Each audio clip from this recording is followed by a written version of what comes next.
In a major breakthrough, Prime Minister Benjamin Netanyahu has said that Israel will begin Gaza ceasefire and hostage release negotiations with immediate effect. Netanyahu added that he was meeting military commanders to approve plans for capturing Gaza City and defeating Hamas. אני הגעתי היום לאוגדת עזה I arrived at כדי Gaza לאשר את Division התוכניות שצה"ל to הציג approve the לקמ"ט plans that the ולשר Israeli הביטחון army presented to me להשתלטות על and the העיר Minister עזה of Defense for ולהכרעת taking over החמאס. Gaza City אני מאוד and מעריך את defeating ההתגייסות של Hamas. חיילי I המילואים greatly וכמובן appreciate של the הצבא presence of הסדיר the reserve למען soldiers המטרה and, of חיסול course, the חמאס regular וחמאס. army for אני this מאוד vital מעריך את goal. ההתייצבות של חיילי At the same המילואים time, וכמובן I של have הצבא issued הסדיר instructions to למען begin המטרה immediate החיונית הזאת. negotiations for the אני מבקש release of להזמינכם all our להתחיל hostages במשא and ומתן an end to the מיידי conflict לשחרור on כל terms חטופינו acceptable to Israel. וסיום המלחמה בתנאים שמקובלים על ישראל.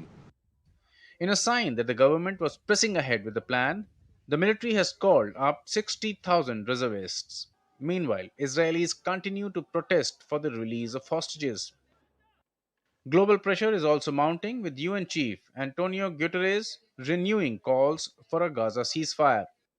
I must reiterate that it is vital to reach immediately a ceasefire in Gaza and the unconditional release of all hostages, and to avoid the massive deaths and destruction that a military operation against Gaza City would inevitably cause. Simultaneously, the decision by the Israeli authorities to expand illegal settlement construction which would divide the West Bank must be reversed. All settlement construction is a violation of international law. The development comes after Hamas accepted a ceasefire proposal put forward by Egypt and Qatar. The plan calls for a 60-day ceasefire and the release of 10 hostages held in Gaza by Hamas and of 18 bodies. In return, Israel would release nearly 200 long serving Palestinian inmates.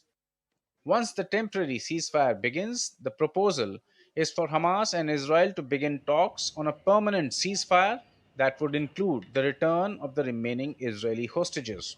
Bureau Report TD India.